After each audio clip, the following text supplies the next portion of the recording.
اهلا بيكم في حكايه سهم. النهارده هحل لكم العقده الكبرى لكل مستثمر في البورصه. امتى تشتري بالمليم وامتى تبيع وتجني ارباحك في الوقت الصح. هو انا ليه اول ما بشتري السهم بيريح بيا، وليه اول ما ببيعه بلاقيه طار؟ انت مش منحوس، انت بس بتدخل في التوقيت الغلط. في البورصه في حاجه اسمها ارضيه السهم. ده السعر اللي المحترفين مستنيين عنده، واول ما السهم بيلمسه بيبدا يطلع لفوق، وقصادها فيه سقف السهم.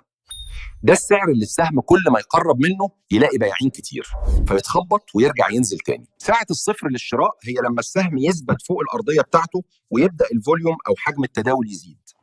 هنا المحترفين بيدخلوا. وقت البيع مش لما تخاف، وقت البيع الصح هو لما السهم يوصل للسقف بتاعه وتلاقي الدنيا بقت زحمة والكل بيتكلم عليه. أكبر غلطة ممكن تعملها إنك تشتري سهم طالع بقاله كذا يوم ورا بعض. انت كده بتطارد سهم خلاص قرب يريح.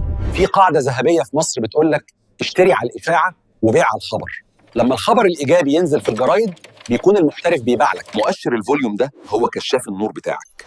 لما تلاقيه كبر فجاه اعرف ان في سيوله تقيله دخلت تشتري. تاريخ مليان اسهم قعدت شهور طويله ممله ومش بتتحرك، وفجاه التوقيت الصح جه وطارت وعملت قمم جديده. ما تبيعش كل اسهمك مره واحده، أمن مكسبك وبيع جزء وسيب الباقي يطير مع السوق عشان ما تندمش.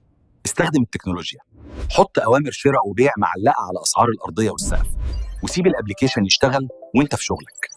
افتكر دايما إن المكسب الحقيقي بيبدأ من سعر الشراء الصح مش من سعر البيع. اكتب لي في الكومنتات ايه السهم اللي انت محتار تشتريه بكام دلوقتي، وانا هقول لك أرضيته وسقفه فين. اشترك في القناة وظبط ساعتك على مكسب البورصة. استنى الحكاية الجاية. سلام.